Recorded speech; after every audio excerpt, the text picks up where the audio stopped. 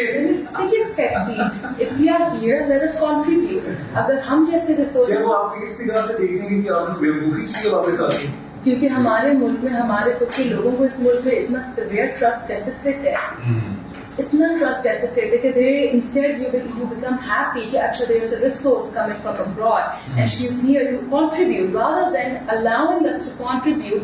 You put us in a spot where you're not paying us, where whatever innovative ideas we have, just میں نے board کو ایک idea propose کیا. I advocate that education has to, like every educationalist or every policy maker, that education is something that should not cater to one niche. It should be accessible for all. جو میں اپنا experience, and I don't want to take much of the time of other panelists, already say what really impressed me. I actually went to Italy during the time of COVID. Now I'm trying to draw a nexus between how it's relevant now. So جتنی بھی اب Covid کے time پہ میں گئی، ہماری education digitalise ہو چکی ہوئی تھی، ہمارے سارے لیکچرز ریکارڈڈ ہوتے تھے، اور ہماری جتنی بھی ٹیچرس تھیں وہ سارے across the entire working union بیٹھی ہوئی تھی. سو اس میں کیا ہوا کہ جو اسٹوڈینٹس یونیورسٹی نہیں آ سکتے تھے، یونیورسٹی کے ایکسپینسز نہیں انڈیور کر سکتے تھے، it was still accessible to them. تو یہی چیز میں نے ان کو یہاں پہ بھی بورڈ کو بھی پرپوز کی. میں نے کہا دیکھیں کورسرا جیسی چیزوں سے تھوڑا سا take inspiration. You pay a minimum subscription fee and it is accessible for all. No matter the culture, no matter how much money, it's economical. آپ خیبر پختونخوا میں بیٹھے، آپ حمزہ میں بیٹھے، آپ کسی کی پاکستان کے کونے میں بیٹھے ہوئے، ریکارڈ یور لیکچرس. ایک پریمیم، اسمال پریمیم فی آپ کر دیں کہ ٹھیک ہے پر لیکچر یا پر کورس کی ہم اسمال سبسکرپشن فی لے لیتے، تاکہ وہ بچے جو نہیں اکنامکلی ایڈوانٹیج گروپ سے آتے، they can pay and have access to quality education. کیا فاطمہ یہ باتیں بڑی عرصے سے ہو رہی ہیں exactly کہ ریسورسز نہیں ہیں، یہ مسئلہ ہے، وہ مسئلہ ہے. ان باتوں کو تھوڑی دیر کے لیے بھول جائیں.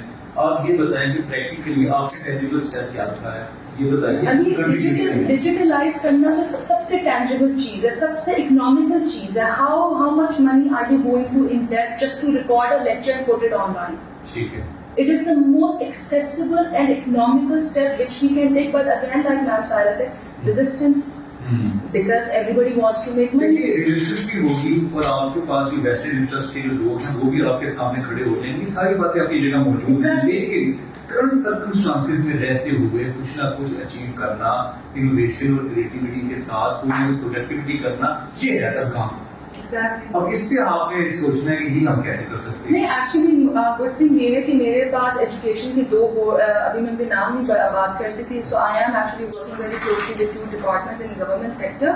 تو ہمارا یہ کافی حد تک جو ہے یہ انڈر میکنگ آ چکا ہوا ہے. سو انشاءاللہ ہمارا بھی فی الحال یہ ہے کہ ہم لوگ ایٹ لیسٹ اسٹارٹ کریں KPK کی سائڈ پہ, ہنزا کی سائڈ پہ, گلگت بلتستان کی سائڈ پہ, تاکہ جتنے بھی ہمارے, اور ہم ایکچولی یہاں کے ٹیچرس کو ٹارگیٹ کر رہے ہیں, ہم باہر کے ٹیچرس کو آن بورڈ نہیں, ہم لمس کے ٹیچرس کے لیکچرز, LSC کے ٹیچرس کے لیکچر, GCU کے ٹیچرس کے لیکچرز, تو ہم سارے ان کے لیکچرز کو ریکارڈ کر کے ان لیکچرز کو آن لائن پورٹل پہ ڈال رہے ہیں, which I think is a great step just for the beginning. اب ہم نے ٹینجیبل اور ٹیکٹیکل کی طرف بھی تو جانا ہے نا, تو وہ ہم کچھ طرح جا سکتے ہیں کہ آپ کوئی ذاتی طور پہ اپنی پرسنل ایگزامپل سیٹ کر کے بتا دیں کہ میں نے یہ کیا ہے, اب آپ اس کو فالو کر لیں.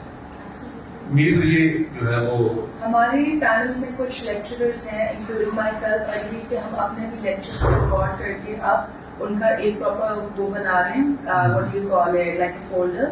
جیسا فار ایگزامپل میں کمیونیکیشن اسکلس کے لیکچرز میں, پبلک ہیلتھ, ایپیڈیمیولوجی میں جیسا بھی بتایا تھا اپنا بیک گراؤنڈ, ہیلتھ کے ریلیٹڈ جتنے بھی میرے کورسز ہیں ان کو میں ریکارڈ کر رہی ہوں. میرے ساتھ باقی جو ڈپارٹمنٹ کے ٹیچرز ہیں who are actually volunteering to become a part of this, they are recording their lectures and they want to make their own YouTube channel where they want to put their lectures online.